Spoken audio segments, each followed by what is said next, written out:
Semi conservative DNA replication को prokaryote में मिज़ेल्सन and stall के द्वारा 1958 में प्रूफ किया गया।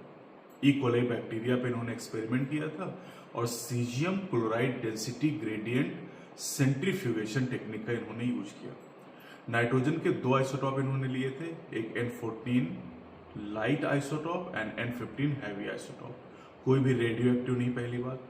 अब यहाँ पर सवाल आपसे ये पूछे जाते हैं कि एक जनरेशन के बाद यानी 20 मिनट के बाद बताइए कितना हैवी डीएनए मिलेगा, कितने परसेंट लाइट होगा, कितने परसेंट हाइब्रिड होगा, या 2 जनरेशन के बाद यानी 40 मिनट के बाद, या 3 जनरेशन के बाद 60 मिनट के बाद, या फिर 4 जनरेशन के बाद 80 मिनट के बाद। इस तरह के सवाल पूछे जाते हैं।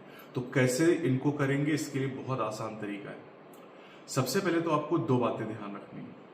मिज़ेल्सन स्टॉल एक्सपेरिमेंट में किसी भी जनरेशन में हैवी डीएनए नहीं मिलेगा। तो ये पहली बात होगी। हैवी जब पूछेगा तो 0 करोगे, ठीक है। हाइब्रिड डीएनए हमेशा 2 मिलेंगे, बस इतनी बात ध्यान रखिए आप। अब जैसे आपसे सवाल पूछा कि बताइए एक जनरेशन है 20 मिनट के बाद, तो अब हमारे पास एक डीएनए है और एक जनरेशन के बाद डीएनए रेप्लिकेट होकर 2 हो जाएंगे।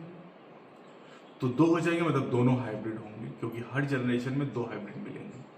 तो दोनों हाइब्रिड मतलब 100% हाइब्रिड हो गया, कोई भी लाइट नहीं है और हैवी तो किसी जनरेशन बनना ही नहीं है।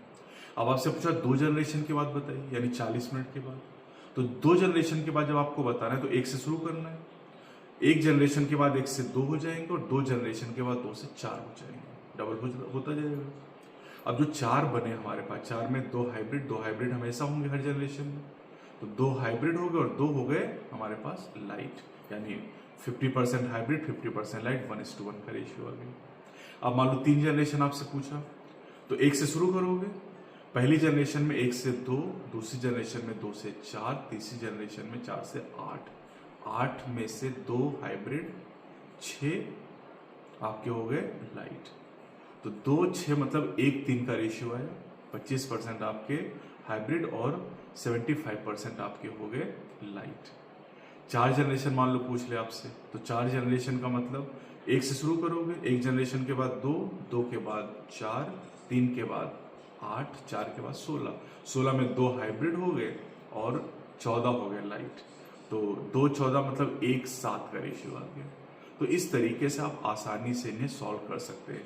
किसी क्वेश्चन में अगर डाउट है या कोई पॉइंट जो आप जानना चाहते हैं, कमेंट सेक्शन में बताइएगा, उसका वीडियो मैं आपको जरूर बना के दूंगा।